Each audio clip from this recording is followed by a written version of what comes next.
This is Ken Smith reminding you it happened today, April 15th, but the year was 1689, and the French king Louis XIV declares war on Spain. It was on this day, April 15th, 1865. Abraham Lincoln dies 9 hours after he is shot attending the play Our American Cousin at Ford's Theater in Washington. It was on this day, 1892, that General Electric Company is formed. It was on this day, April 15th, 1927, when Babe Ruth will hit the first of 60 home runs in one season. It's on this day, April 15th, 1941, the first helicopter flight for a 1-hour duration in Stratford, Connecticut. It was on this day, 1945, that Franklin Delano Roosevelt is buried in the grounds of Hyde Park, his home. It was on this day, April 15th, 1947, that Jackie Robinson becomes the first African American to play in a U.S. Major League Baseball team, the Dodgers. It was on this day, 1955, that Ray Kroc opens the first McDonald's, Inc. fast food restaurant. It was on this day, April 15th, 1983, Tokyo Disneyland opens. It was on this day, 1992, that Jay Leno made his final appearance on The Tonight Show as their permanent guest host. It was on this day, 2013, Boston Marathon bombing. 3 people are killed and 183 are injured after 2 explosions near the finish line. It was just a year ago today, April 15th, 2019, in Paris. Notre Dame Cathedral catches fire, toppling its spire and destroying its roof. That all happened April 15th in the past. But this is April 15th, 2020.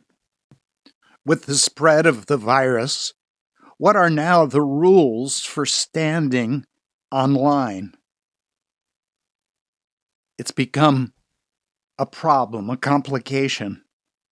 In Milwaukee this week, people stood in line for 2.5 hours to cast their vote.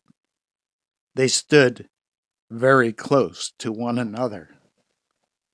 Little about lines is clear anymore. Is 6 feet of distance really enough to avoid infection? What's the best way to face? Should lines be first come, first serve? Should older people, more vulnerable people, skip ahead in the line? Do I wear my mask in the line? In San Antonio, 10,000 families stood in line to receive boxes of food. It's a wave of need. It's showing the weakness in the economy. At the same time, what are the rules for standing in line? David Gibson, professor of sociology at the University of Notre Dame, he has studied line behavior. And here are the 3 rules. Don't cut in. Don't stand creepily close. And 3, keep it moving. The virus is changing the world in unprecedented ways. In India, with the outbreak just over this past month, Bhagwan Das lost his only income as a construction worker in Delhi.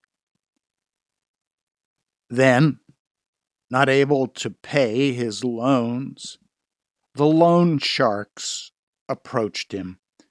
Unable to make the payment of 60,000 rupee or $787, a loan that he took out in 2017 for his daughter's wedding. He had nothing to offer to pay the loan shark other than his son's labor.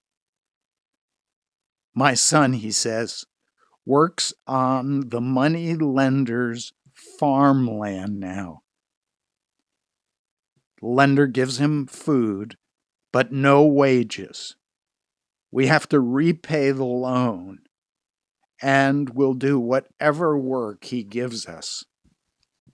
And so many families in India will resort to taking out loans at high interest rates in order to simply survive, while others fall deeper into debt and end up trapped in bonded labor, which is India's most prevalent form of modern slavery.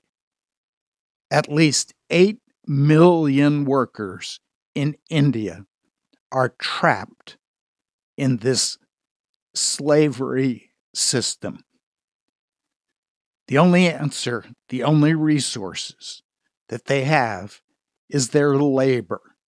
And the only people they know how to negotiate with for their livelihood are these loan sharks. Almost half of those who are in debt said they fear their inability to service the loans could see them subject to some form of violence. Charities are trying to inform the population, using the animated film Madagascar to inform villagers about the virus and warn them against taking out loans from local money lenders. And what about those who are already caught in this bond labor? The Indian government has no plans to address the practice now or after the lockdown. And so we ask ourselves the age-old question that Cain asked: am I my brother's keeper? And the answer? Yes. This is Ken Smith, reminding you it happened today, April 15th, 2020.